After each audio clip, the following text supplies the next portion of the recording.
Hello, I'm Eddie Bazaar, your Crashout queen, and this is my co-host, Brooke. Hello. And we are your Crash Out queens. And we have some things to crash out about this week. Well, someone has 8 pages of something. Yeah, but you're mad at your Spotify Wrapped, so, you know, we're I'm mad both at my equal. Spotify Wrapped, and I'm also mad about the state of Black Friday, if we'd like to get into this. Let's happily get into this. I need to find a Why sad is song. it that when I become an adult, all the Black Friday deals are shit? Mm-hmm. It used to be 75% off the entire store. Get everything out of here. Mm-hmm. Buy 3, get 1 free. Here's the thing. I don't think that's true. I think like Black Friday has always been a scam, and we have just like gained the consciousness to know it now. But it's you know what I mean? gotten worse, I fear, because I feel like that was the only deal we got on Black Friday. What was? The buy 3, get 1 free. I feel like I didn't get a single other deal in the No, entire actually, mall. now that you mention it, I don't think there was any other sales anywhere, now that I think about it, when we went. Everyone was advertising something, but I feel like I didn't get that. Yeah, now that you mention it, that's true. Huh. It's like, I'm just gonna kill myself. Like, I'm gonna die. Like, well, did you see the stories about the people camping out in Targets and then getting in fights in the parking lots in America? That's every year, though. People get trampled. I know, but to death apparently it was really Friday. bad this year. I mean, it's really bad every year, I guess. Yeah. You're right. I'm going to America tomorrow. Wish me luck. I'm fighting in those streets. Good luck, girl. Yeah, gotta go to Hot Topic and Box Lunch because my mother ordered a fuck ton of stuff. Box Lunch. I miss you. Come to Canada. I've introduced Brooke to so many American things when me and my family took her over there for Conan Gray, and now she's America pilled. I can go without Chili's, but like. How dare you say that? I can't go without Olive Garden. How dare you say that? I need Olive Garden in my life. It was some pretty good pasta though at the Olive Chili's. Garden's just okay. That's my thing. Olive Garden is so overhyped. I need the salad. I don't know what they put in their salad at Olive Garden. My issue is their pasta is never that good, I find. I don't eat the pasta. I go for the salad. The salad is too good. Yeah, I'm always let down by the pasta. Especially last time I went to Olive Garden, it was when me, Livy, and my family were at the Great Wolf Lodge for the Renaissance Festival in Cincinnati, and we ordered it in, and I got raviolis, but I did not know the raviolis had sausage in them. And if you don't know, your girl does not like sausage. So I was not enjoying it, and I was like, you know what? This is the last time I fuck with Olive Garden ever in my life. That's fair. So I'm just here for the salad. But I fuck with Chili's, and we are getting Chili's tomorrow. Oh, okay. That's We're getting the Christmas margarita. You're not gonna get the Wicked? I think they're gone. I would if they're there, but I think the Wicked ones were the monthly margaritas, and they sent out an email saying new monthly margarita. So I assume they're gone. If they're there, I will try them. Yeah, tell us how it is if you can try it, because absolutely. Apparently, some guy on TikTok had 7 of them and cannot remember anything else. Girl, that's exactly what you're supposed to do at Chili's. That's the point of a Chili's. Do you even remember Conan Gray? Absolutely, I do. Okay. You forget, I'm a good alcoholic. Yeah, you're one of the good ones, yeah. Everything. And I'm so happy that when I'm drunk, I'm just like an affectionate person, and that's it. Except you can't look at the camera, no matter what. What? You can't look at the camera. You just cannot take a picture to save your life. Take a good picture to save your life. Yeah, when I get drunk, I just get really affectionate, which is always crazy to me. Because they're like, I see this video on TikTok all the time where it's like, I don't understand how you all get abusive when you're drunk, because I just get like really lovey and cuddly, and that's exactly how I feel. I do not understand how like these men, quote unquote, blame them being abusers on alcohol, and it's like, when I get drunk, I don't have any violent thoughts. I have quite the opposite of experiences. So I don't know how that happens. Some people just get real angry. Yeah, well, I think those people shouldn't drink. Yeah, but they like the anger, so they don't stop drinking. That's crazy to me. Who likes being angry? A lot of people. That's crazy. That's crazy. Girl, I get so tired when I'm angry. I'm exhausted. I can't hold a grudge against anybody. People get mad at me because I forgive. Like, the people who have done the worst shit to me in my life. And, like, Livy loses her fucking mind on, like, people being mean to me or, like, people being nasty to me. And I just move on and I just don't care. She's like, you should be mad about this. And I'm like, I'm just so fucking tired. I would rather not waste my brain cells on it, dude. That's fair. But yeah, so Black Friday fucking Black Friday. sucks. Scam these days. Um, Buy 3, girl. How about buy 1 get 1? BOGO. and then your other trauma of the week. My other trauma of the week, my Spotify Wrapped. Mm-hmm. I swear to God, they must stop counting certain people's after a certain time to make sure they have enough time to get everybody's. Girl, did my power But they go also out? did what? My outlet is not charging my fucking phone. Girl, you good? There we go. Okay, we're good.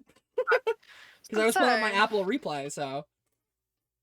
Because listen, Mm-hmm. I fear that I listen to a lot of Conan Gray. And I do. I listen to a lot of Conan Gray. And I've been listening to a lot of Wishbone. Every time I go into work and I'm the one in charge, I get to play the music, I'm putting on Wishbone. Mm-hmm. Wow, Trust and that's believe. not true. And I want you to take you know what? Let's do this the normal way.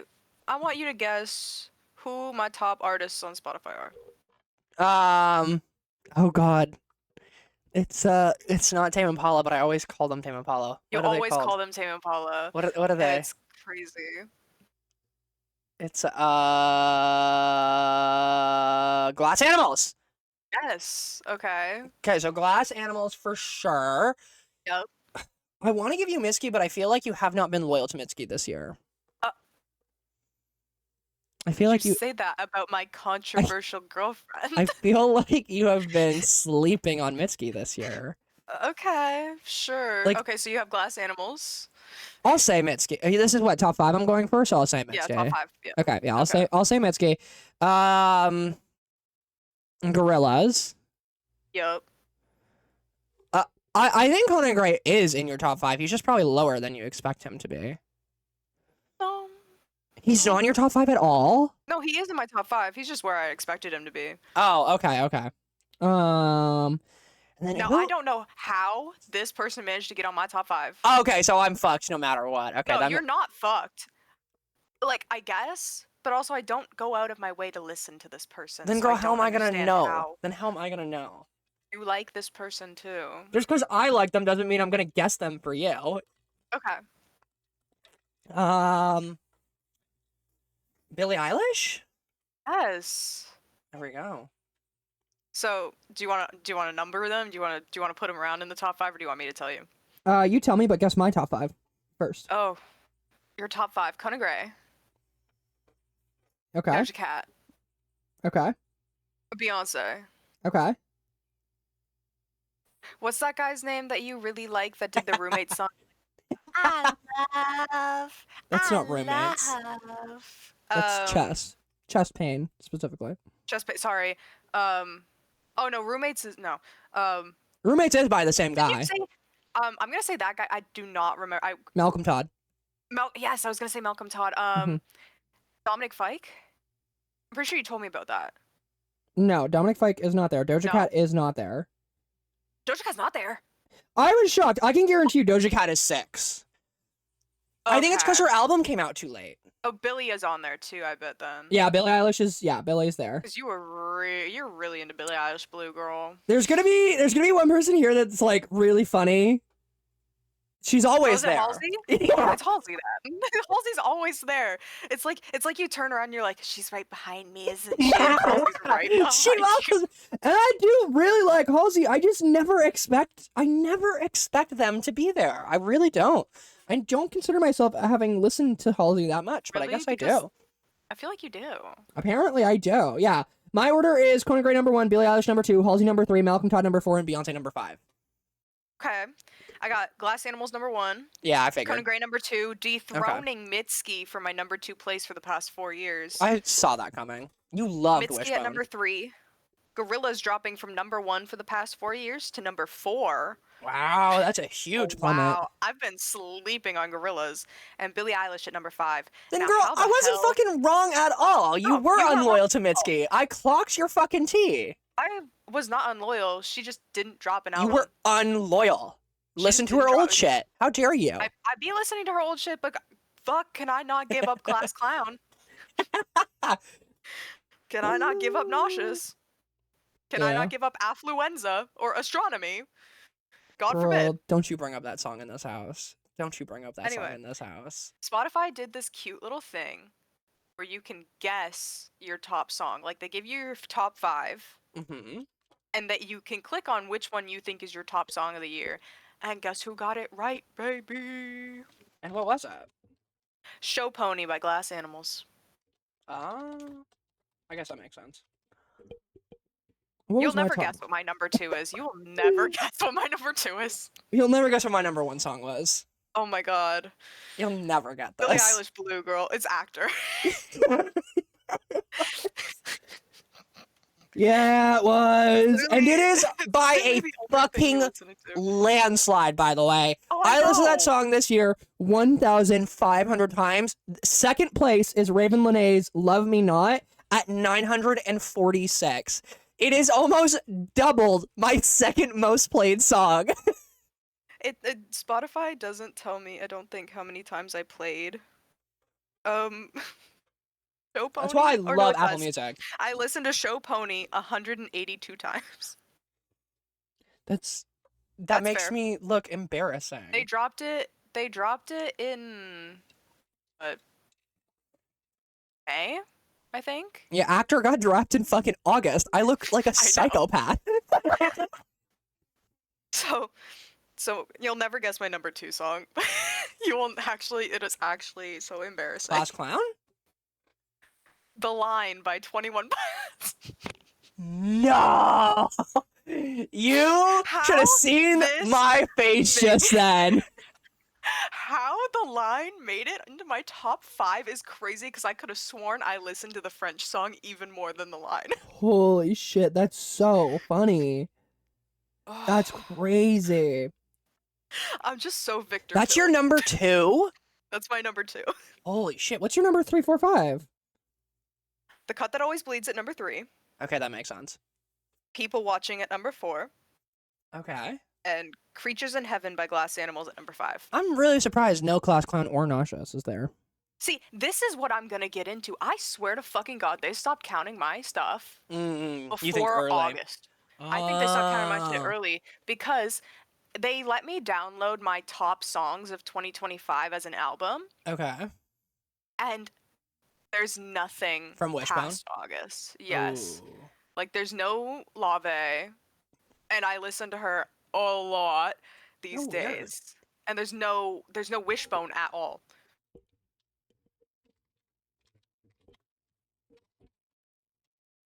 I'm curious.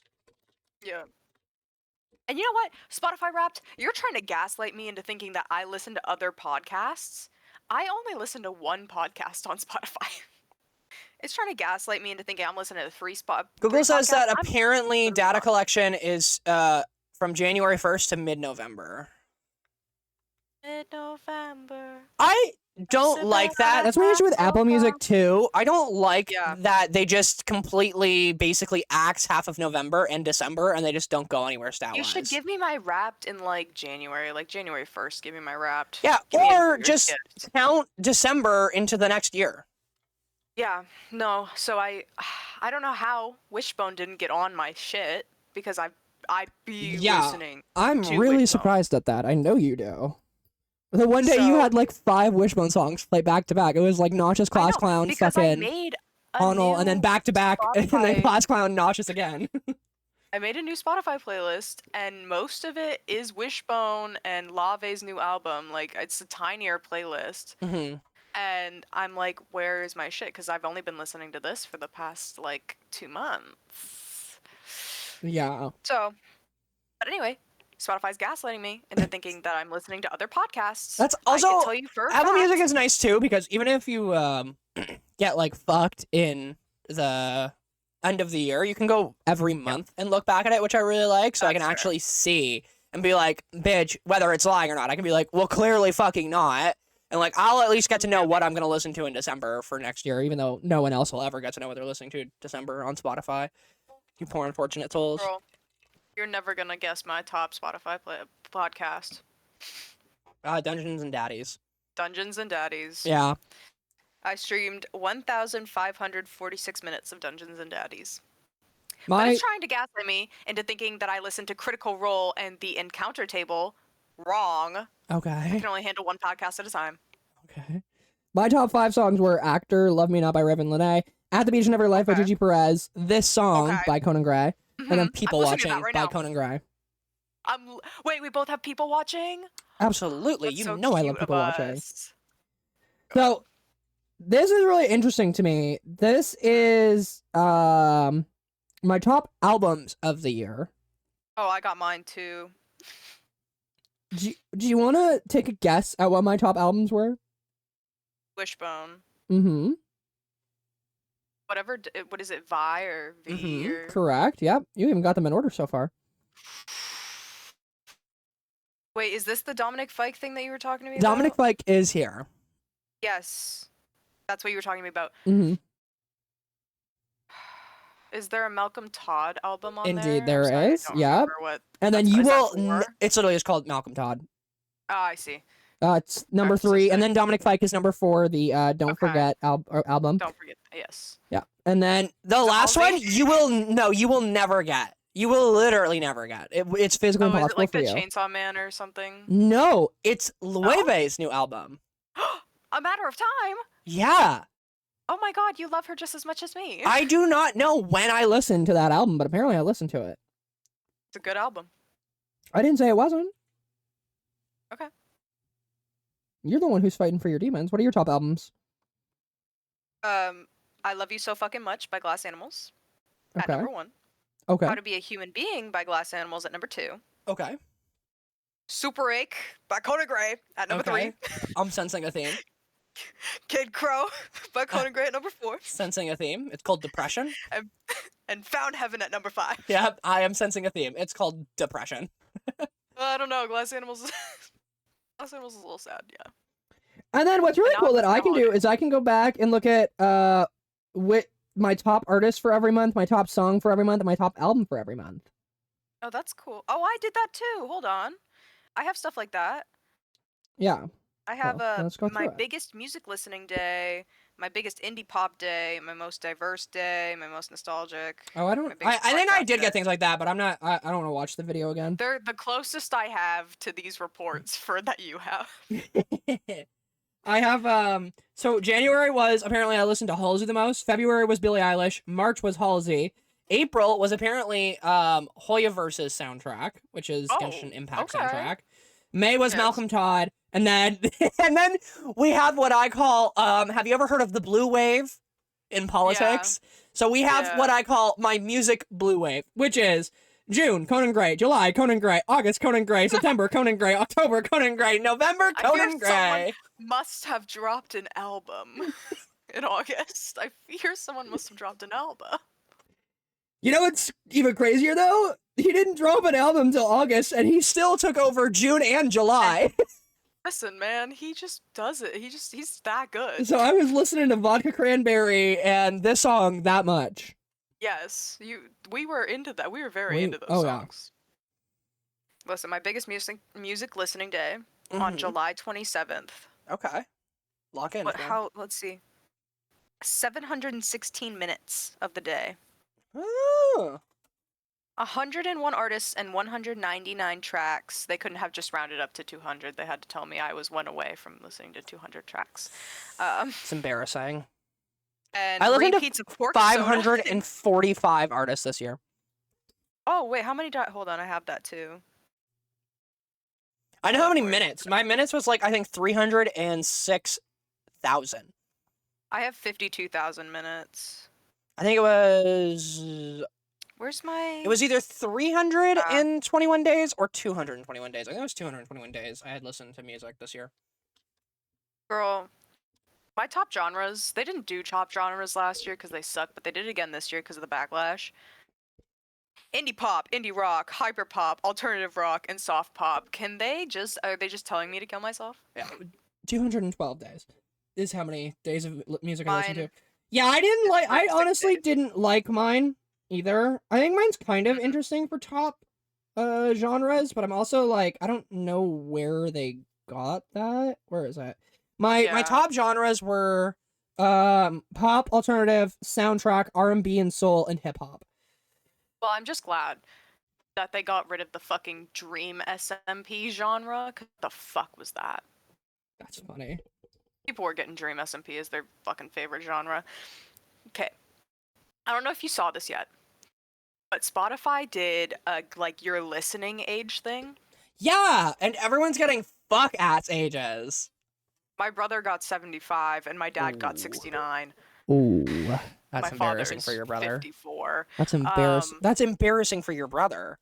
I know. Guess how old they said I was. 14. 31. Okay. But only because I like listening to music from the early 2010s, which I don't need to remind the people that despite only being 21, I also was listening to music in 2010. That would make sense. Yeah. I don't know why you're elaborating on that. Why 31? What pushes them to think 30? Because you're an old Is hag. it fucking promiscuous 'Cause you're an old and hag. hit 'em up style? Is it because 'Cause I'm listening to Destiny's Child? You're an old hag. Period. Says grandma. Girl, my age was tight 12. Thank you very much. I don't believe that. You We kind of we lose did over not get there. an age. However, I did get a song for a month. So my song of January was Back to Friends. Mm-hmm. My song of February. Somber. Of course, I love Somber. You know that. Yes, I know. I was just surprised because he hasn't been here anywhere else. Well, this is January of last year, so Yes. that would be Yes. why. February and March were "Love Me Not" by Raven Lene. April was "Goodbye My Baby." May was "Socrates Daddy." June was "At the Beach in Every Life" by Gigi Perez. July was "Original" by Malcolm Todd. And then we have the Blue Wave once again. We have August, Yes. Actor. September, Actor. October, Yep. Actor. All by Conan Yep. Gray. And then November breaks the trend. We have the Chainsaw Man piano song called "In the Sea." Yes, because of the movie, right? Mm-hmm. And then my albums per month. I did not have an album in January, apparently. But for February, I had SOS Deluxe by SZA. I had the Ruby album, which I cannot remember. Jenny. That's her name, by Jenny. April, I have a Japanese artist I do not remember the name of, but it's an EP called High Five. May was Malcolm Todd's Malcolm Todd. June was At the Beach in Every Life by Gigi Perez. July was Malcolm Todd's most recent album at the time, Malcolm Todd. August was Wishbone. September was Vi. October was Vi. And November was Vi. By Doja Cat. And then I have a bunch of fun little stats down here, like little achievements. I also have some fun little things. My most played playlist of the year was Conan Gray. Yeah. With 16,000 minutes. Actually, 17,000 minutes. Girl, does Apple rank you for your top artist, like where you are in according to everybody else who also Yeah, they don't give you percentage though, they give you numbers. So I got top 100 people for Conan. No, listen to this. Glass Animals is your top artist. You spent 9,250 minutes with them, which makes you in the top 0.002% global fan. But they took it a step further this year. Uh-oh. I am ranked 2,245 out of however many people for listening to Glass Animals. Yeah, so Apple does, like, they do, from what I've seen, do a general thing, they do right? top 100, top 500, and top 1,000 for what you listen to. At least those are the three stats I got mainly. And I'm pretty sure they do not go lower than top 100. So you are anywhere in the top 100. So you could be number 1 to 99. And they just don't tell you. They just say top 100. So I got top 100 for Conan Gray. And then I got, I think, top 500 for Malcolm Todd. I got top 1,000 for Gigi Perez. Top 500 for Raven Lene. And I got top 500 for someone else that I can't remember. But I was just so shocked when they started pulling out numbers, and I was like, damn, they're pitting me against all these other fucking dyed hair bitches. Shit! My hair's not dyed right now. I can't compete. Fuck. Gotta get on that shit. What are all my milestones? So, Oh, girl, you want to hear what my badge is? sure. What What's your they've badge? named me Soft Hearts Club. Ooh, that's insulting. You should feel insulted. Your club always believes that vulnerability is the key to great music. They're calling Its you a doors are slur always queen. open. And I'm the leader. My Oh, listening is strongly cool! aligned with club values and making me the perfect role model. This, what's it called? Apple Music shows you, your stats compared to last year. Oh, that's interesting. So for top artist, last year it was Beyonce at 72,000 minutes played. This year it's Conan Gray at 40,000 minutes played. That's a little low. Yeah, compared But to I guess Beyonce. you're like, I think it's yeah. because I was way more diverse this year in music, though. Yes. I think you it's were probably pretty why. all over the place, yeah. Yeah, I think I got a lot of brand new artists this year, whereas last year I like strictly listened to Beyonce and Doja Cat, and that was it. My top song this year, however, beats last year's out of the water. Last year's was People Watching by Conan Gray, 534 plays. This year was Actor with 1,500. So I played it 3 times more. I wonder if it's just because you hit that loop button and you just let it go. Oh, absolutely. I love getting a Genshin video from you for your doing polls, and I'm just like, hey, I could almost hear you talking. Can you turn Actor up a little more? And then my top album comparison was Wishbone this year was 6,000 minutes. Last year was Radical Optimism by Dua Lipa for 902 minutes. So in every stat except for my top artist, I've like blown out of the water for music. Yeah, you just... Girl. Mm-hmm. The Soft Hearts Club is apparently 34% of the Spotify community. Girl. And the club favorites are Conan Gray, Mitski, Of course, Billie of Eilish, course. Yeah. Joji, aka Yeah. Pink Guy, Ricky Montgomery, you know, the This December and like Loverman in Line Without a Hook, that guy. I miss my lover, man. Yes. And Roar, apparently. Like Eye of the Tiger? No, like no, what is it called? I don't know. Christmas Kids and I Can't Handle Change. I don't know. Okay. Okay, ready for our YouTube recap now? Oh yes, YouTube recap. You're never gonna guess who my top channel is because I don't talk about him ever. I actually have no fucking idea. It's so funny because it's this guy, a bunch of artists, and then another guy. I'm sure you're gonna Just say it random and I guy. won't. And I'll remember, but... So... Can you guess the 3 artists that are on here? Artists? As in, like, music? I have, like, music, so it's some random Oh guy, God, I 3 don't know. artists, and then a different random guy. I'm gonna guess, like, Glass Animals, Conan Gray, Okay. and, like, Lady Gaga. Close. Glass Animals, Billie Eilish, Lady Gaga. Damn! I don't know how Billie Eilish keeps showing up, especially after I got that Conan Gray badge. Because she's for goated. being one of his top listeners of the month. Goated with the sauce. So my number 1 channel of the year was this guy, Astral Spiff. He does speedrunning videos. He plays Five Nights at Freddy's. He does speedruns of like every single game ever known to man. Yeah, you would. And I love speedrunning videos. Yeah. I want to see how you speedrun a game. I will never speedrun myself, personally. Mm-hmm.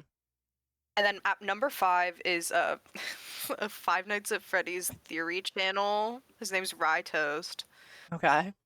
I kind of had to give up on game theory because the new guy, I couldn't get behind the voice. I can't. Matt Pat, I love you, please. Matt Pat, fucking put your new guy down. Shoot him with a gun. Yeah. So, I'm in the top 7% of viewers for Astral Spiff. I watched 123 videos this year. And that's the speedrunner? Yes. My top channels this year were, to probably nobody's surprise. Well, actually, I guess it was to your surprise, but if you don't know, here's me outing myself as an Overwatch player and fan of the creator. Super TF is my number 1 watched. And then, talked about it 1,000 times, so no one's shocked at this, but obviously Smosh is in here. Specifically, the Smosh Pit channel. Then we have Ludwig Ogren as my number 3. World's Wildest Podcast, my number 4. Rest in Peace, my favorite podcast of all time, and now it's gone. And then Fear And, which is Hassan, Kitty Cinderella, Austin Show, and Will Neff's podcast. I got top 3% of all Super TF viewers. So Super just now. Okay. You know what the most embarrassing part is about the Super TF thing? Mm-hmm. There's 50% I enjoy Super TF's content and 50% I want to fuck Super TF really bad. And that's why I watch him so much. I also got a top songs on my YouTube recap. Yeah, I got no music for my YouTube rewind. So. I do listen to music on YouTube. Yeah, you are a freak. When I'm on my computer. Yeah, you are a freak. Girl, these top songs are so fucked up. Oh no. Number 1, It's Going Down Now from the Persona 3 Reload soundtrack. Okay. Number 2, 2 by Baby No Money. Okay. Number 3, Number 1 Party Anthem by Arctic Monkeys. Okay. Number 4, Color Your Night from the Persona 3 Reload soundtrack. Damn, okay. Number 5, TV by Billie Eilish. Wow, what a juxtaposition that is. What a massive juxtaposition that is. Girl, what the fuck are you talking about? I think I, honest to God, put on TV by Billie Eilish when I'm scrolling on my phone, because it's just like it's like an in the background song for me. How is one of the most, like, tragic songs ever just an in the background song for you? No You idea. freak of nature. I really like the melody. Yeah, really like a lot of people do. It's fucking gut-wrenching, dude. So, and then it also gave me my top artists, not just my top channels. Okay. So my top artists are at number 1, Glass Animals. Okay. Number 2, Billie Eilish. Okay. Number 3, Conan Gray. Yeah. Number 4, Lady Gaga. And number 5, Gorillaz. You love Lady Gaga Gorillaz. on YouTube specifically. I love Lady Gaga. Yeah. Do you have your top games? I did, yeah. I can pull them up. This is so embarrassing. Oh God. Yours is gonna be FNAF. I know that. Only 3 of them. You only have 3? Only 3 of them are FNAF.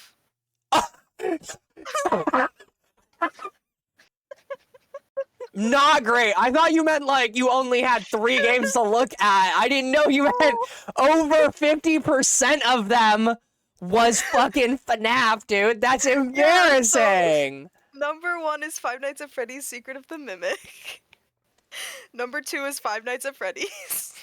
Girl, I can't get back to my recap. Number 3 is Oh, Five Nights at Freddy's Security Breach. Oh my God. Number So 4 not is only Minecraft. is 3 of them, not only is 3 of them it, the top 3 are all FNAF. Number 4 is Minecraft. And number 5 is embarrassing because I don't play this game. It's Dead by Daylight. How the fuck did you manage to get Dead by Daylight as your top? Watching the videos of everyone complaining about the updates. You watch those? You watch balance updates? Yes, I watch them. They're like, because I watch it and it's like, this is the worst killer I've ever seen in my god. And I'm like, yes, you're so right. You're so right. Their palette, whatever, and like there's. You just like to watch the world burn. Yes. You just like to watch the world burn, huh? I love them being like, dude, like this map and this killer, it's unplayable. And Okay, I'm like, yes. To be fair, as a Dead by Daylight player, they're fucking right. The devs do not. This is pretty universally agreed upon to be, not to get into fucking dirty game talk because that's when everyone clicks off. But to be quick, this has been universally agreed upon to be the worst year ever for Dead by Daylight. Like it is absolutely the worst release cycle they have ever done. So. My top games were, this will be no surprise to Brooke, but maybe some surprise to viewers, because I don't really talk about my gaming that much, but Dead by Daylight, Minecraft is weird to me. I don't know how Minecraft made its number 2, because I swear to God I don't watch anything Minecraft related, but whatever. I feel like I never, I'd be watching Minecraft ARGs, that's why I don't watch anything Minecraft related. Then it's Genshin Impact, ARGs. Overwatch 2, and Marvel Rivals. I'm actually shocked Overwatch 2 is so low. Yeah. Honestly, because I watch a lot of Overwatch 2 videos, so. What's your personality type on YouTube? The adventurer, you said? Yeah, I got the adventurer. I don't even know what that means. I'm the trailblazer. Whatever the fuck that means. Honkai Star Rail Did you say your top interests? Yeah, you did, right?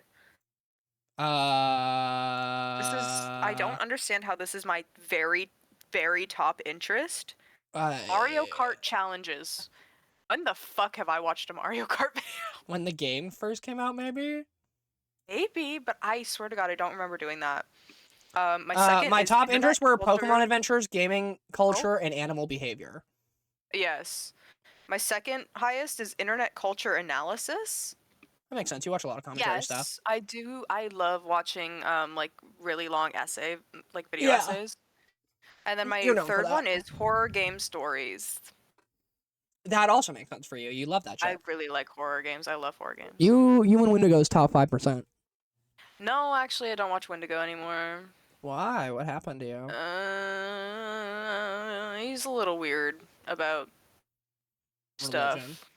Yeah. Yeah, Religion and just like once you started spouting the religious stuff, I was like, okay, you sound like you're pro rapture, and that's a bit strange. But yeah, so I just kind of stopped. I just Fair. kind of like let it go. So let it go. do you want my Discord wrapped chat? Do you want my Discord wrapped chat? Sure, we can do Discord rap. Okay. I sent 5,668 messages. I'm in the top 7.05%. How many people, like, there's gotta be so many people on Discord. How the fuck did I get that high? How am I in the top 10%? Because you're a little loser. We do talk a lot. I fear. I don't think we talk that much. I'm gonna be honest with you. Compared to like, because when I think about Discord, I think about like the like children who literally go to school and then hop on Discord and just play games with their friends every day. You know what I mean? And I don't know. so I feel like I only use Discord to communicate with people. So if you text my phone number, I will ignore you. Oh, I'm well aware. Unless you're my mom or my dad. I am well aware. I can't get to Discord checkpoint anymore. That's fine. I sent 412 emojis apparently. She doesn't care about me. Nope. Because we're gonna get into something that we need to talk about. I have 1 hour in voice chat. Okay. Discord, how? Yeah, so like if you don't know, me and Brooke record for over an hour every single week on Discord. So and me and Brooke are very puzzled. And play games. How do I only have 1 hour? Yeah, it's a bit strange. It's a bit strange. And 24, by the way, of those at that hour is apparently for you. Apparently, I spent the rest of that hour somewhere else. Which I beg to differ because I don't do voice chat. Yeah, I don't know. That's funky. My squad was you, my old coworker, and my friend. I do know my squad, and I think my hours were like around 500 hours spent in voice chat, something like that. And I got, I think like 480 of the hours was with my friend Ninjas, who I do it with. Yeah, 489 of the hours was spent with Ninjas. So there was only like 100 hours I spent basically with you and potentially Livy. Yeah, because it was Livy, yeah. Livy, you, and Ninjas was my squad. And embarrassing, Riley was my sidekick, but I was not Riley's sidekick. I don't care. Riley was my sidekick, and it lets you send you don't matter to a little. Yeah, it lets you send a little message to your sidekick apparently, and I sent the cringe one to Riley, because I thought it was funny. Together I sent, or is this like a general, like we texted each other this? What? Hold on. I don't know what you're talking about, fam. Yeah, messages sent, just like a general messages sent. I don't know if this is how many I sent you or we texted each other. 1,981. That's a good question. I wonder if it is combined or separate. If it's separate, damn bitch, do we talk a lot. If it's separate, that's crazy. But also, me and Brooke do this really funny thing where we will be on opposite schedules and just text each other while we're sleeping and both crash the fuck out to each other while the other is very obviously asleep. And the best part is both of us, instead of stop texting and being like, oh, they're sleeping, going. We just, we both just keep running going. It. Just keep sending messages. I wake up to all caps text messages from Riley, and they take up my entire phone screen, sometimes more. And I just go, I have to go to work. And then I text you back while I'm at work. I text Riley back while I'm at work. And they don't answer me. And I'm like, oh, they're asleep. Gone. And I'm here. Gone for it. Gone for it. Gone for it. Gone for a hike. We'll get back to you on a later date. Gone fishing. And there's no ponds anywhere near us. We go ponds. We go to the college. They got ponds. The Great Lake that we both live near. No, that's too much water. That's too much water. Too much water. Let's see. Okay, so we've done all of our wraps. Anything else before we get into Yes. the most important?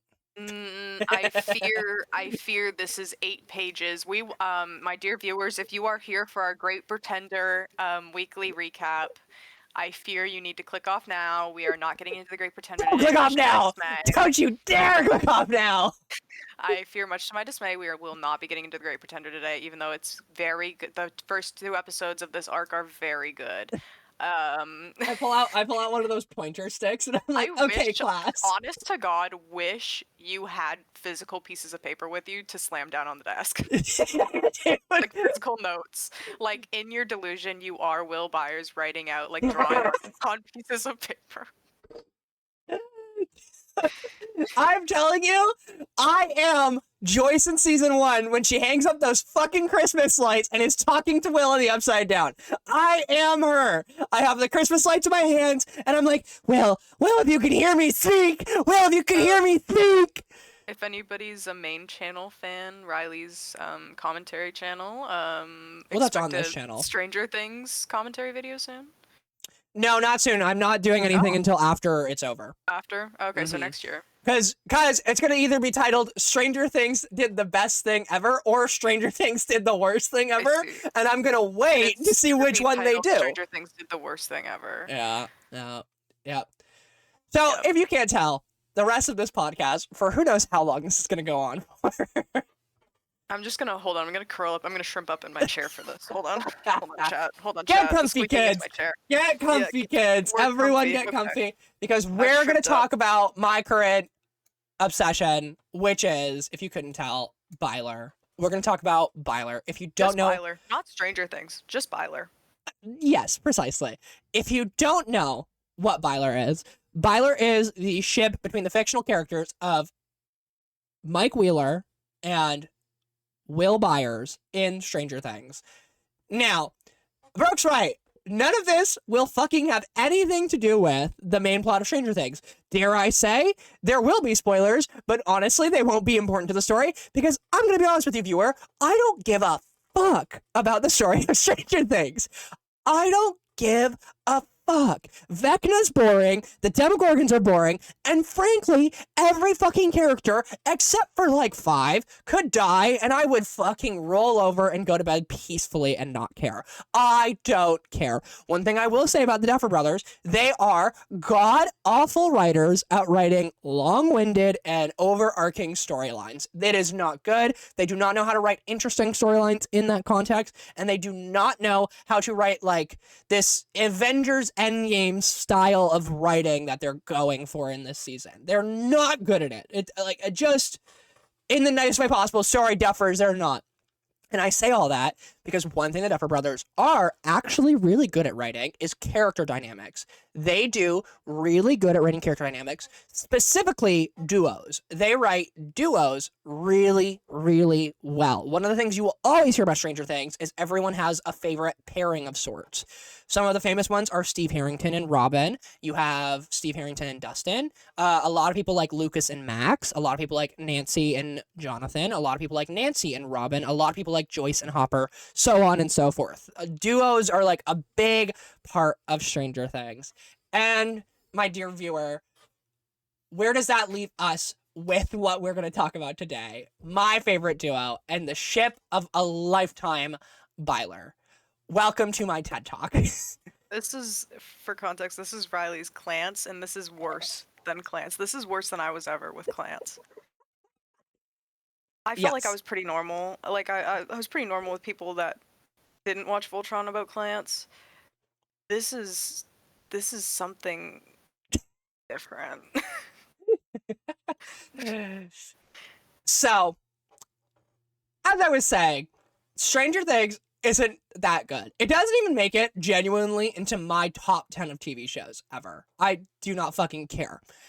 However, I think it is really, really important, which is why I want to talk about Byler and why I plan on making a dedicated media video about Byler, Because, to quote somewhat Maya Hawke, who plays the character Robin, if you don't know, who is the lesbian of the show, is that for Stranger Things to tackle queerness in such an unnecessary, like, show, where you kind of don't have to talk about queerness if you don't want to, is not needed, but also so fucking needed.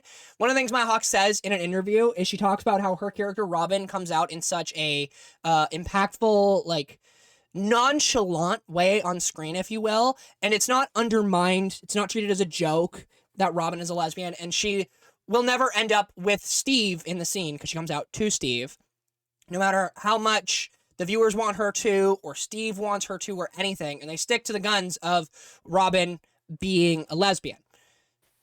Maya says how important it is that, like, that is represented. She says that it's important for a show like Stranger Things, which isn't explicitly queer, which we will talk about later because it totally fucking is, but to have a show that isn't explicitly queer have such an impactful queer moment like that, as to those who watch it and think harmfully of queer folk can't avoid it like you would shows that are better. For example, I mentioned here in my notes that, like, I love The Summer Hikaru Died way better. I like Heartstopper way better. I like Hunter x Hunter way better. I like Orange is the New Black way better. I think they handle queerness better. I think they handle queer storylines better.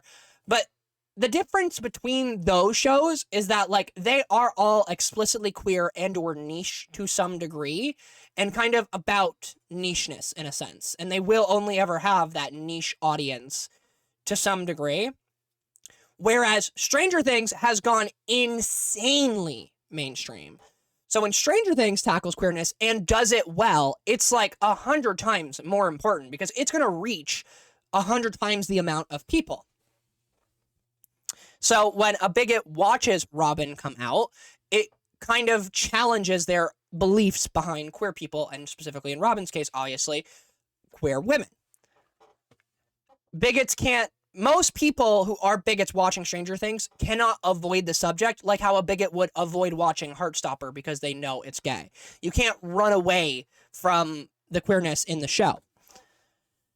I'm just trying to say what's actually important to talk about here. What are we at? 47, bitch. Leave me alone. I have lots of time. But yeah, Maya Hawke just basically says, like, it would be really cool if, like, your homophobic uncle questions his own homophobia because of the character of Robin. And honestly, it's really important for Stranger Things to have that conversation in a day like today, where we literally just had the Supreme Court redecide that queer marriage is legal. That just happened, that just got brought to the Supreme Court in America, and queer rights are being infringed upon every fucking day. So it is even more important and more pertinent that big shows and really, really big shows with massive budgets make a very clear stance on queerness. Which is where I want to talk about the fact that I said, quote unquote, Stranger Things isn't inherently queer, and how that is a wrong deduction. Because Stranger Things is a show dedicated to outcasts, losers, and those who don't fit in. That's the whole point of the main four. They play D&D, they're nerds, they don't have any friends outside of each other, they are losers for all intents and purposes. Nothing like this show has, or I shouldn't say nothing, but in the modern era, nothing like this show has really gone this mainstream. And frankly, Stranger Things was very clearly not meant to ever go as mainstream as it did. Stranger Things very clearly was meant to be like a cult classic show that got one season and that was it, and then never got aired again. And here we are now 10 years later with 5 fucking seasons airing and it being the biggest TV show in the world currently. So massive things have happened over the last 10 years. Some of the most insane, like, viewership data ever collected has been done by Stranger Things. And episode 1 introduces us to a character named Will Byers. And this is where I especially want to get into the fact that queerness has always been at the center of Stranger Things. Because Will Byers, from episode 1, is instantaneously assumed to be gay. You can argue that maybe he's not, but every character that talks about Will talks about him being gay. Will is kidnapped in episode 1, and then proceed to every character who goes looking for him, his bullies call him gay and call him a fairy. His own mother says that his father used to call him a queer and the F slur. And Hopper says, is he? And Joyce's response is, that's not the important part. Because Will has been gay from the very start. The Duffers have always alluded to Will's sexuality since day one, and it makes sense once again, because this is a show about outcasts. Of course, the queer people and the POC people are going to be hanging out with the nerds.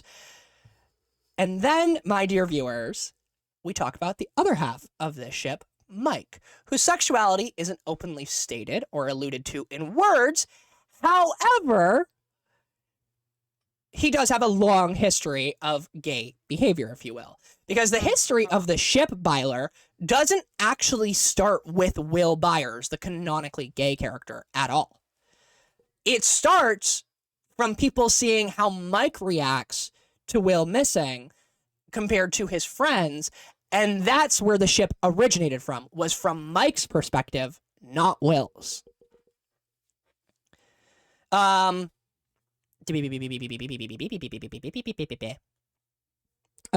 Not to mention, a big thing with Mike in season 1 is he gets the most amount of screen time out of every character other than, like, Joyce and Jonathan, Will's own, like, family and blood, when it comes to, like, searching for Will. Crying about Will, mourning Will, worrying about Will. They put a very heavy emphasis on Mike and specifically avoid putting any emphasis on Lucas and Dustin, who are also supposed to be Will's best friends. Which is an interesting choice narratively. Mm-hmm.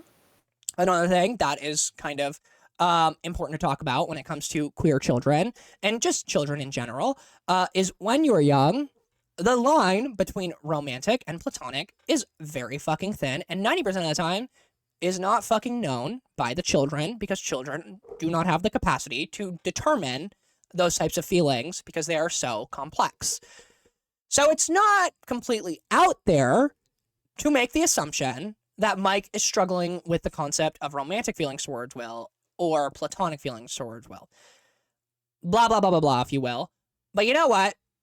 We'll even just say in season 1, Mike and Will are just best friends. Because we don't really get any of their on-screen time together, because Will spends all the time in the Upside Down.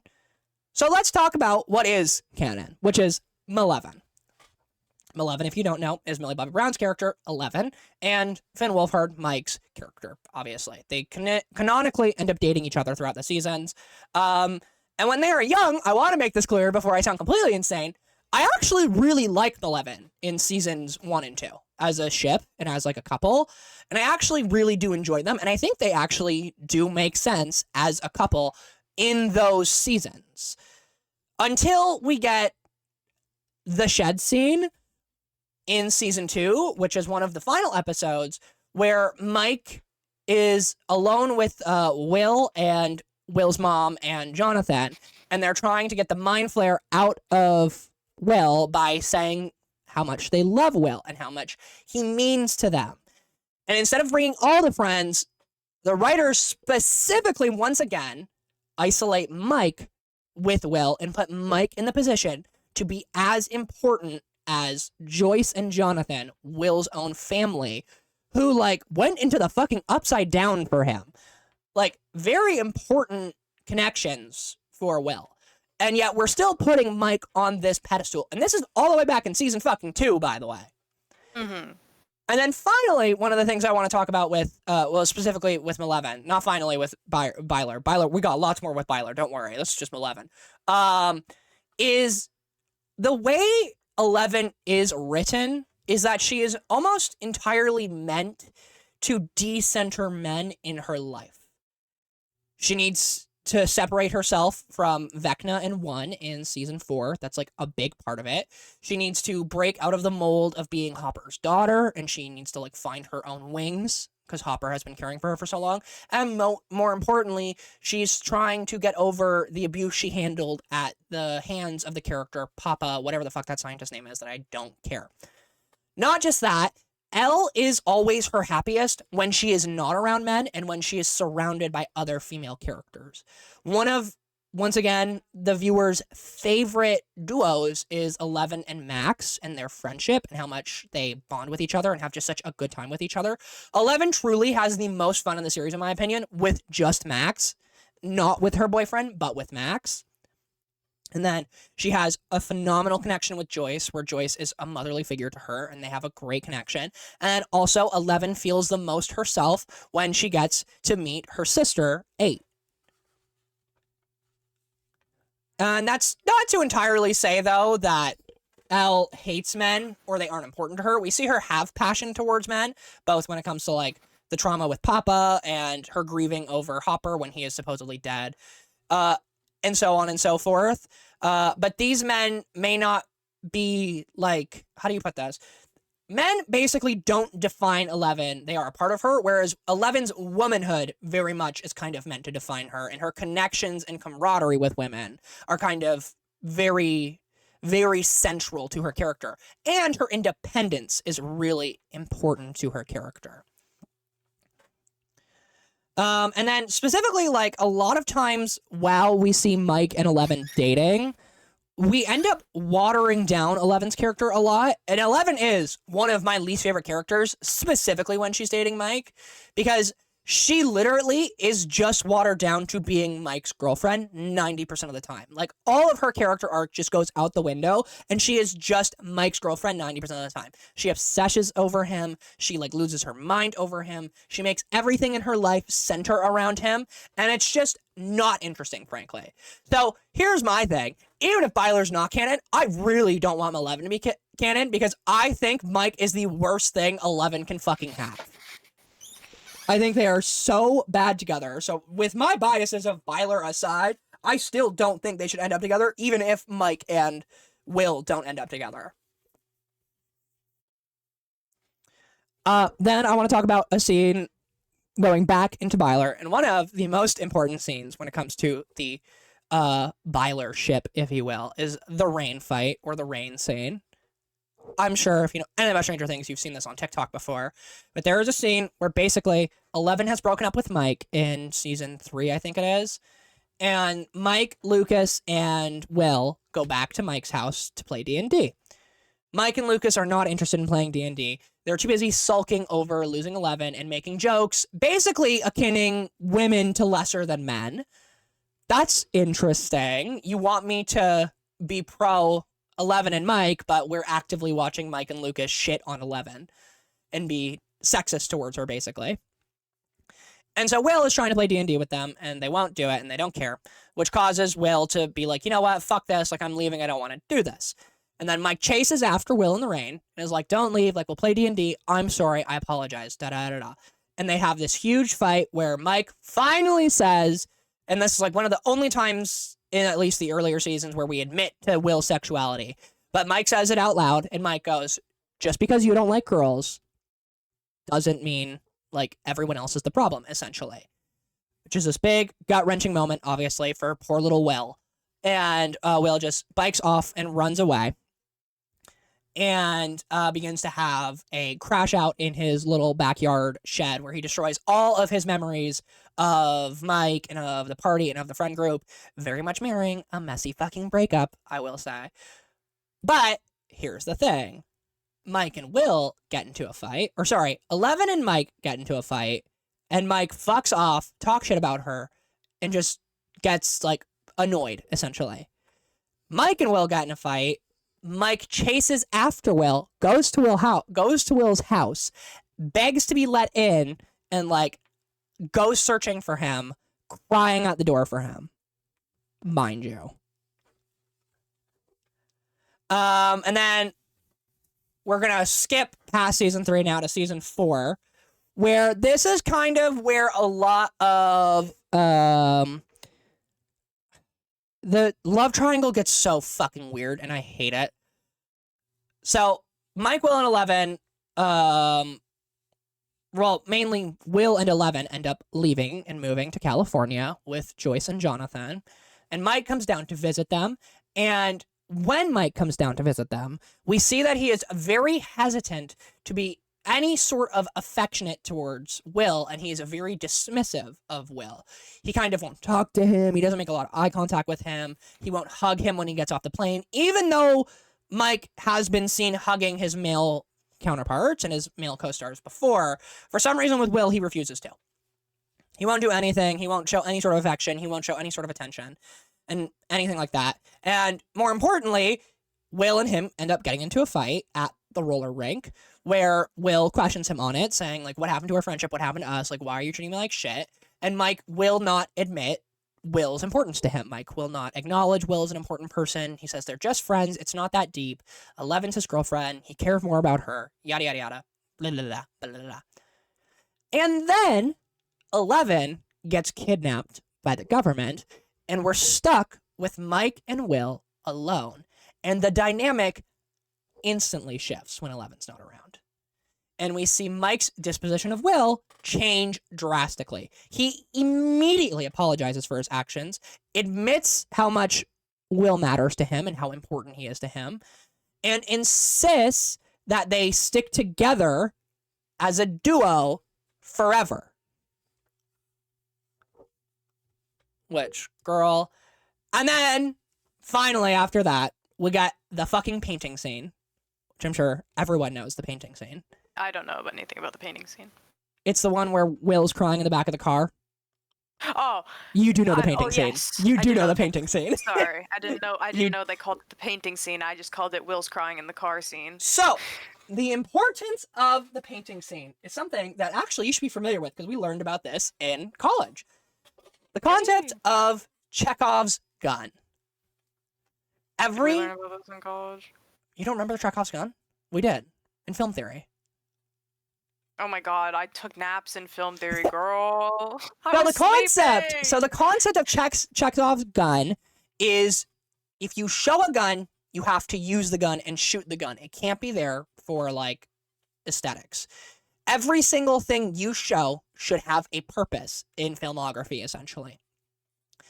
And specifically, I think Chekhov's gun theory comes from specifically showing something 3 times, I think is like the golden number. It can be more, it can be less, but traditionally I think the golden number is you show something 3 times.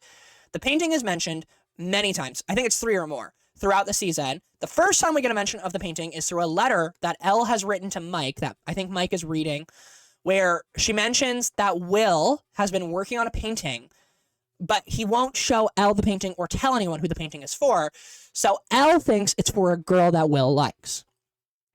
Will then brings this painting to the airport to pick up Mike. Mike asks about the painting. Will is very shy about it and doesn't say anything about it. And that's when Elle says, oh, that's the painting I was telling you about. And then, finally,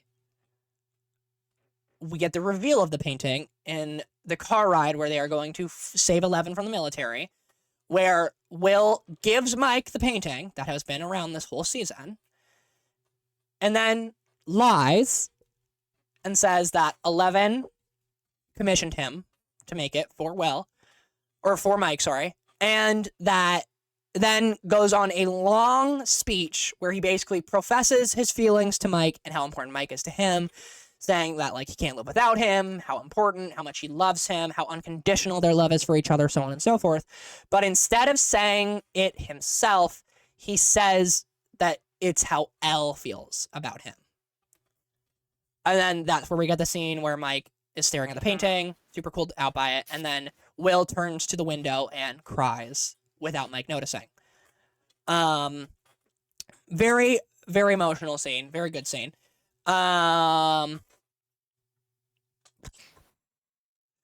And something that is really important, I think, in this narrative is, this painting has been shown and has not been addressed yet. But this painting, I think, is obviously going to have more to it. And it feels really pointless to not have talked about this painting since if it was not relevant, because this painting ends up leaving a lot of plot holes when you think about it. Because if Mike believes Will in this context, then Mike would thank his girlfriend for commissioning a painting for him. Mike would talk to his girlfriend about the painting that she had commissioned for him. Mike would have a conversation with his girlfriend about this. Or 11 would ask about the painting, where it came from, whose it was from, so on and so forth. The only reason why it wouldn't be mentioned is if Mike knew that Will was lying and talking about himself and wanted to protect Mike, or potentially, you know, other motivations, so on and so forth. But then, after this, and that's just all rumors, I think we're going to get a painting reveal at some point. There is, I don't remember what it's called. I think it's called Painting Gate. There's a theory that, like, basically, Elle and Mike are going to... Everything's called Painting Gate. Birthday Gate. It's all gate. I know, I hate it, especially Stranger Things. Stranger Things has Church Gate, Lover's Lake Gate, Painting Gate, fucking... Birthday Gate. So I know many... about the Birthday Gate. There's a Birthday Gate? Yeah, it's about how they went to the roller rink on Will's birthday and they never brought up Yes. why. Yes. That's another thing. Birthday Gate. The Duffers said they forgot, but I don't think they did. I also do. I don't know if I believe anything about Birthday Gate, but I do believe that they purposefully did it on Will's birthday and everyone forgot about Will's birthday. And then after this moment, we see Mike become much more involved with Elle, and we see like the focus shift back onto Mike and Elle, interestingly, obviously.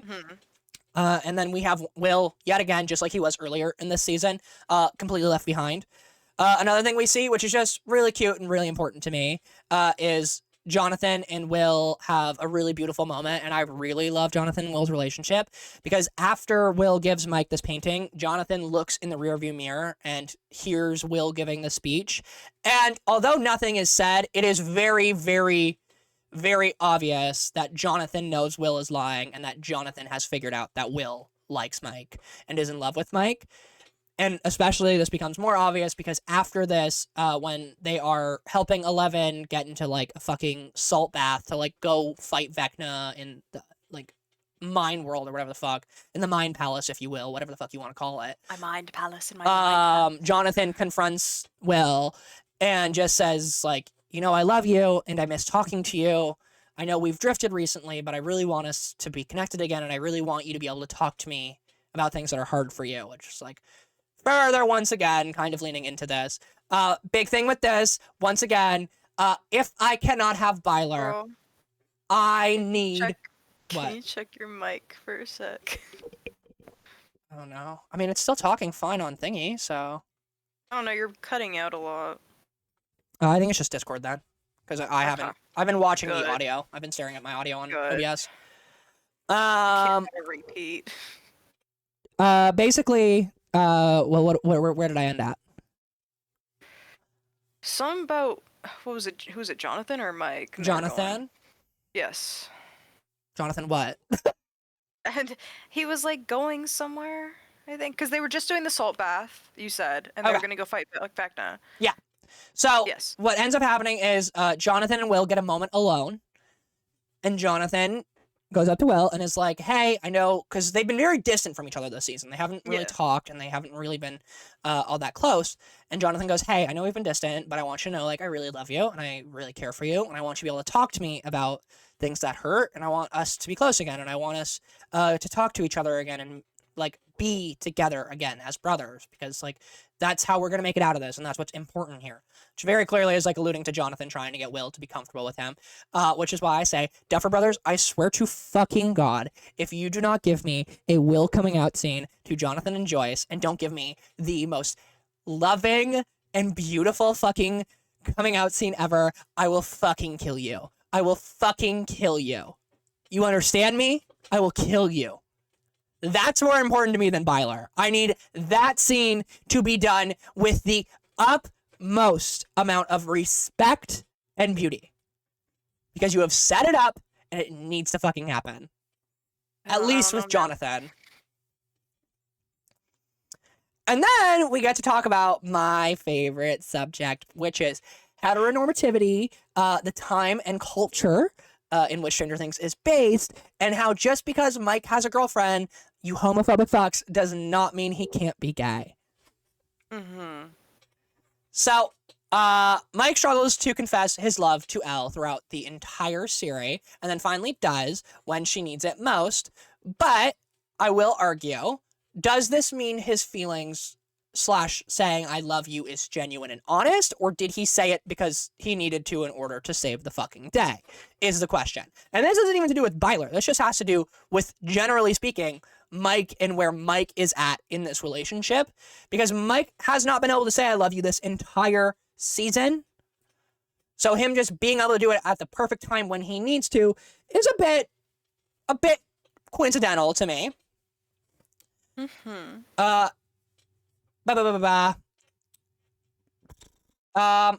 don't have a good answer to that question, and I honestly don't know what I believe. I don't know if I believe that he did or not, and I don't know if I believe that he does love her or doesn't love her. I have no idea. The only character that I have like full confidence in for their feelings for a different character is obviously Will's love for Mike, but otherwise I really don't know. And one of the things that's also kind of important to talk about is the fact that Mike and Will have never lied to each other in the series once, except Will lied to Mike about his feelings and told him they were L's. And the only thing that Mike could be lying about is his sexuality. Otherwise, Mike has never lied to Will once, whereas he's lied to Eleven a lot. And then finally, we're up to date, bitches, and we're where Byler gets fucking deep as shit. We're at season 5, volume 1, which has one of the biggest tone shifts for our romance triangle in the entire series, because the dynamic of Will, Mike, and Elle has been completely flipped on its head. Because we see that Will and Mike are now living together and are drastically different from last season. They are inseparable. They have almost every scene together. They are bouncing off of each other. There is no hesitation towards each other. Mike has never been more affectionate towards Will than this season. He is hugging him, holding him. A lot of affectionate moments are going on. They are always like having kind of like bouncy moments with each other. There's no kind of discomfort that we saw going on in last season, which is a pretty big drastic change. Granted, it has been 18 months and we don't know what has happened in those 18 months. But we also see Mike becomes super protective of Will this season as well, which is like kind of calling back to season 2, where little baby Mike was very protective of baby Will and was like constantly checking on him, constantly looking after him. We see a lot of that also happening in this season, and we see that Mike's primary focus in this season so far, in volume 1, has been Will's well-being. He is constantly checking on Will, constantly looking after Will. He notices when Will is being controlled by the Mind Flayer before anyone else does. He's usually the first to notice and the first to tap in. And then we get one of the best moments in, like, the history of Stranger Things and of, I think, media in general when it comes to queerness, which is the Robin and Will speech. If you haven't heard it, you should listen to it. It is really good. It is amazing for queer people. And I'm not going to fully delve into it right now in this moment because we're going to circle back to it because the speech is said twice. So we're going to get more into it later. But to give you the high notes and low notes of the speech, it's basically Robin talking about her first crush, her first love, which was a straight girl that she had fallen in love with, and how Steve Harrington stole her away from Robin because she fell in love with Steve, and then Robin's world fell apart, and that basically, don't fall in love with your straight friends, Will. Like, don't do that, essentially. And she says this after seeing Mike and Will openly flirting before they go on a mission, essentially. And one of the things that's really interesting, though, is that Robin, as a character, is a bad narrator in these scenes because she contradicts herself. Because earlier in this season, Will asked Robin how to tell if a quote-unquote straight person might like you. And Robin says something along the tune of a brush of the knee, shared looks, a bump of the elbow. And guess what happens while they are flirting? A brush of the knee, a bump of the elbow. And the entire season, they've been doing shared looks for each other. So Robin's really unreliable when it comes to Will and Mike specifically. Also, you have to remember that Robin has only met Mike like this season, maybe last season, and like has not, or no, I guess she's met him before, but does not interact with Mike like ever. You never see them interact with each other. So Robin knows basically nothing about Mike and is clearly like saying this more out of like being protective than actually knowing what the case is.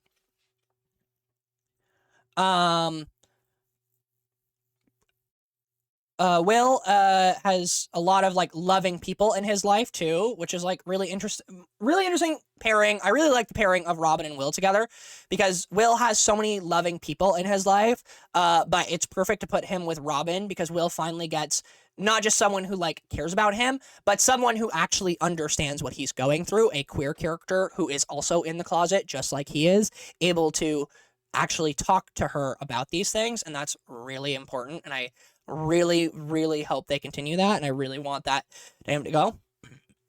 But then another thing we got is Mike and Elle's reconnection, which is really important to this.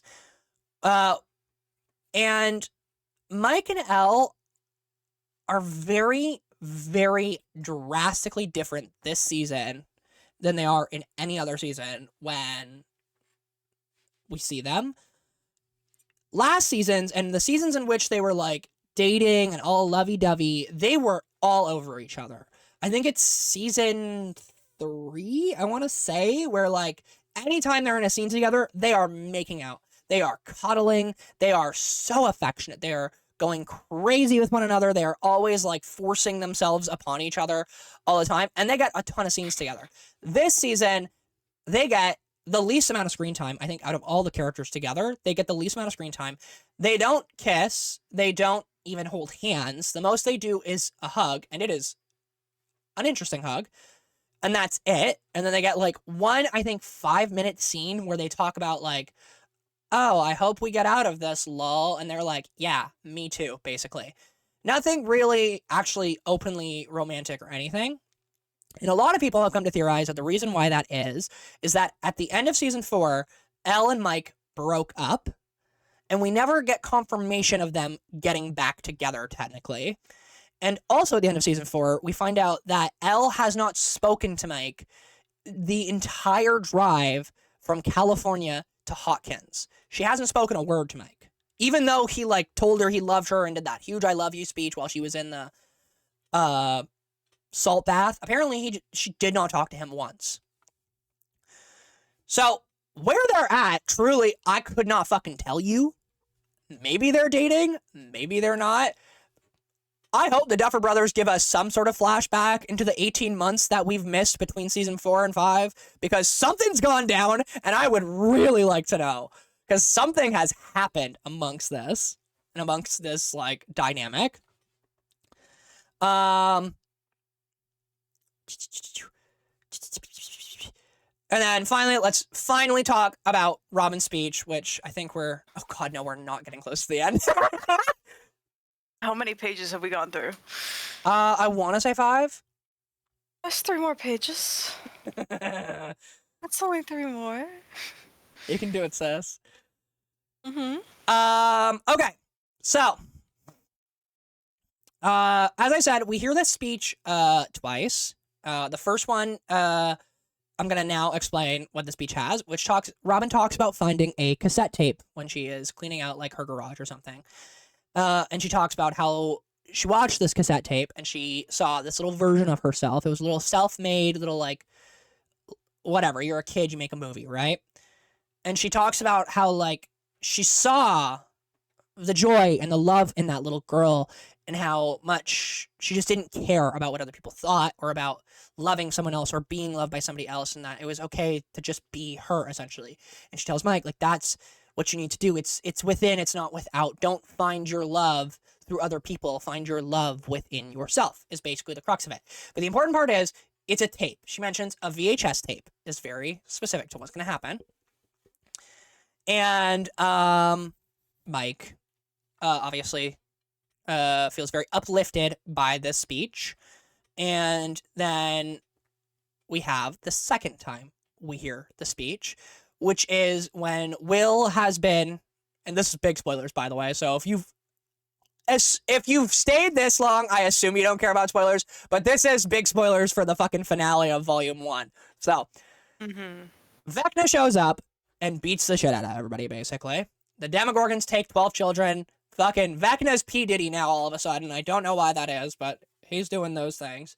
And Vecna basically, like, tells Will that he's, like, a weak little bitch who can't do anything and, like, get fucked, loser, and then, like, throws Will to the ground, yada, yada, yada. And then he sends 3 Demogorgons to 3 different locations where all the children were to kill Lucas, Robin, and Mike. And the first Demogorgon we focus on during that, if you don't know, Will has a connection to Vecna and can see through the Demogorgons' minds, which is what's happening. So although Will is knocked unconscious, he can see that the Demogorgons are about to kill his friends.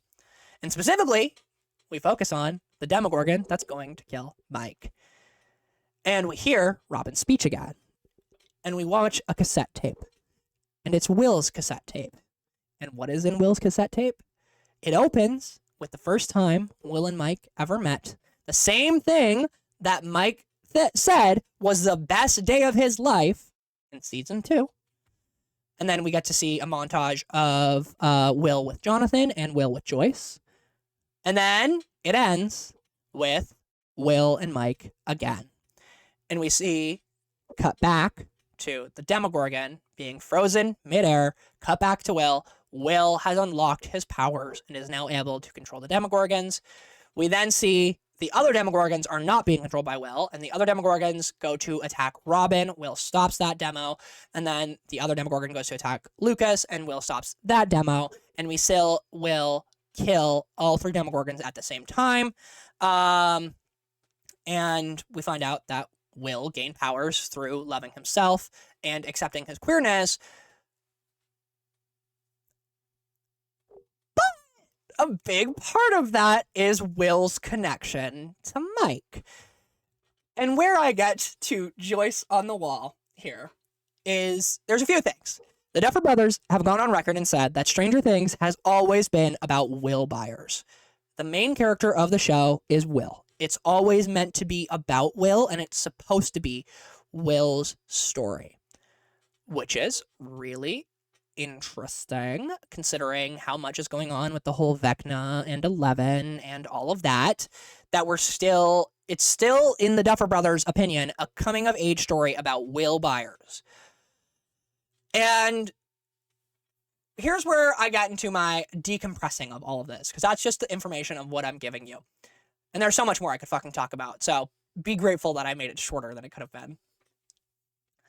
They can make a storyline where Will doesn't end up with Mike, and they can write that and can still be empowering, but it does cost queer joy, and the cost is queer sacrifice that has followed queer people since the beginning of time. And in modern world, since Christianity made us the first sin, we have always been persecuted, and no matter how many times you make us the fucking hero, it doesn't justify making us the martyr. No one has suffered in place of queer people ever in media. No one has ever died on the sword for us. But queer people always are the lamb. We are always the sacrifice for others. And frankly, why Byler means so much to me is because this, to me, is the first time that I can see queer people not being the lamb and not being the sacrifice, specifically in a mainstream show, and how important that can be to so many people, especially young queer people. The fact that Will Byers got his power solely from accepting his queerness is already a phenomenal scene and is amazing for queer representation. But for such a mainstream series, to not only center a queer character, but also to get him to end with his love interest, which has been being built up for 10 years, has never been seen before. And Stranger Things is about outcast and those who could never be understood or have begged the world to be seen. And to force people to accept that 2 men can be at the center of saving the world and be in love with each other and don't have to sacrifice their own lives for it would just be really, really awesome and important. And my honestly thing is, I plea that the opportunity is there, so please, Duffer Brothers, if you can, take it. Realistically, it's probably too late to be asking this because the ending's done, everything's done. But I think it's so important. And I would just really, really, really like it if for once we didn't have to be the sacrifice. And we didn't have to burn ourselves in order to save everyone else. And that queer joy could win instead of being like the death sentence for a character. So maybe I am taking this TV show a little bit too seriously. I'll admit that. But I don't know. I just want to have hope in it, I guess. Really bad. Because I don't think we'd get opportunities like this ever, especially not mainstream opportunities like this, which I cannot express how important that would be. And maybe it's unrealistic, and maybe, sure, it probably won't happen, because from what I know, it's 2 straight men who wrote this, so I doubt that they give a fuck.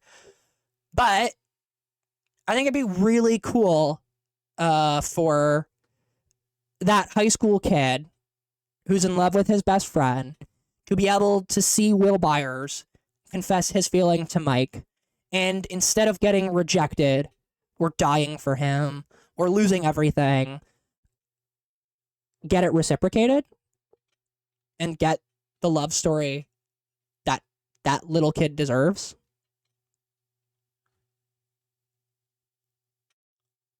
And yeah, that's, I think, my thoughts and why it means so much. I just think it could be so, so important. And as someone who, if you can't tell, has a very, very, very personal connection to this storyline, it would mean it's all platonic. The world to me if you could make Mike and Will actually have a good ending instead of being like every other gay character in media and sacrificing them to the wolves.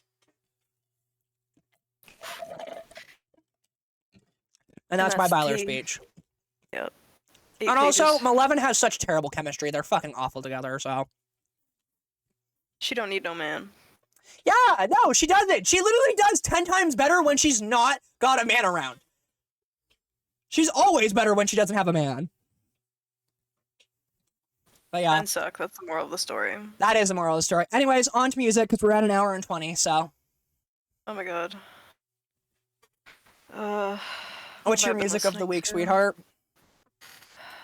Actually, I have my December recap. It gave me my December recap on December fucking what, 3rd? I still remember. Yeah, Heather. Sure, we listened to Heather this week. We did. Did you actually, or are you just saying that? I did. I listened to it yesterday. Yeah. What was I not supposed to listen to Heather yesterday? That's true. Fuck my Gray December... for not shipping the Heather sweaters to Canada. US only. Like okay, them. bitch. I didn't like them. I thought they were boring. I liked it when there was other colors. There's only the one color. I have to actually cover my November replay. I'll just give you the quick cliff notes. Billie Eilish was my number 1 artist. Halsey was my number 2, apparently. And then Conan Gray was my number 3, so he went down in November for some reason. Beyonce was number 4. So Beyonce jumped back up. My number 1 song was Ballad of the Witch's Road, apparently. Number 2 was The Exit by Conan Gray. Number 3 was Messy Billy Williams. This is the wrong year, isn't it? This is the wrong year. The wrong year. Ignore me. That's so the wrong year. I'm gonna say you listen to Actor too much for Conan Gray not to be. Yeah. Okay, no, so December hasn't come out yet, but November did come out. Sorry! My top artist was actually Conan Gray this month, obviously. Let's think about that. Then it's Kenshi Yenezu. I'm assuming that's Chainsaw Man. Dominic Fike made it up there. Billie Eilish, and then the Hoyaverse soundtrack. My top song this month of November was In the Sea, Chainsaw Man piano music. Iris Out, which is also Chainsaw Man intro music. Connell by Conan Gray. Actor by Conan Gray. And then The Exit by Conan Gray. And then my most played albums were Don't Forget About Me, Dominic Fike. Wuthering Heights soundtrack. Euphoria soundtrack. And then Sunburn by Dominic Fike. So those were my November catch-ups, and then come back next month for December catch-ups. What were your songs of the week, babes? What is it? Pork Soda, Glass Animals. Okay, strange name. It's not. It is, though. Listening to a lot of Anything by Adrian Linkar. Okay. I'm sure you heard it on TikTok, but I'm sure I have, but that don't mean I know the fucking name of it. A Terror in Space, Airlock Okay. by Glass Animals. You got fuck-ass songs. I love Glass Animals. I love Glass Animals. We know. We know. I've been getting back into Nauseous. Tracks. That's about it. Mine's a doozy. I got Gigi Perez, Sailor Song, At the Beach in Every Life. A lot of this could be real sad music, because guess what I do every day, viewers? I am not kidding you. I wake up, I go on TikTok, I watch Byler edits, and I am not kidding you, I cry in my bed alone. Then you know what I do? I go to my computer desk. I do my work throughout the day. I watch Byler edits, I cry at my desk alone. You know what I do after that? I go to bed. I lay in bed. I watch Byler edits, I cry in my bed alone. A lot of crying this month. I don't know if you cry alone. You typically send them to me in Grace, so I feel like you're not alone when you do that. You were there in spirit. One day, dear viewer, one day, I don't know what she's wake about up. to say. No, I come home, and I open up TikTok to have a little R&R. And I look down at the bottom, and it says 21 notifications, and I go, oh, I was popular today. I was so popular today. Oh, I can't wait to see all the videos everyone sent me. Riley, you sent me 21. It's not even just TikToks, it's full-on paragraphs about the edit. It's like a good 15 edits, and most of them have paragraphs under them. Yeah. And I was like, oh, I guess I wasn't popular today, because it's just Riley. You were popular. That's popular-ish. Sure. I was like, oh, I can't wait to see the variety. Girl, you think that's bad? You don't even get half of my reposts. You want to see the real fucking chaos of it all? Go to my reposts and see how many you haven't seen. Girl, you've been reposting so many fucking. Like, every time you send me something and I open it, it says Enigma Bazaar reposted. I'm like, yeah, okay. Yup. Then I have Hosier, Take Me to Church, and Do I Want to Know? Oh. Then I have Dominic Fike, Baby Doll, Frisky, and Mrs. And then I have, finally, Conan Gray, The Exit, People Watching, and Actor. And that's my music of the week. That's the music of the week. Which means, dear viewer, that is our podcast. So hopefully you enjoyed our wrapped everything and me crashing out over Byler. Just wait until our Christmas episode or our after Christmas episode when I really lose my shit and they don't make Byler canon. No, it's not even after Christmas, after New Year's. I bet they won't do that until the last one. Don't say that. Brooke, don't say that. I'm saying everything. I speak truth. I told my family, I said I will not be coming down to Christmas until I finish Stranger Things. I was like, it is more important to me. My grandmother was like, you can't do that. And I'm like, watch me. I will do that, Grandma. Simply don't understand. But yeah, my dear viewers, that's it from us. We hope you had a good time. I'm out of breath. Yeah. I'm lightheaded from that. I know. You were talking, girl. Was. I think you need to drink some water. Yeah, I'm gonna go get it after we stop. Okay. Well, I'm Enigma Bazaar. I've been your Crashout Queen. This is Brooke, my co-host and Crashout Queen. Hello. And goodbye.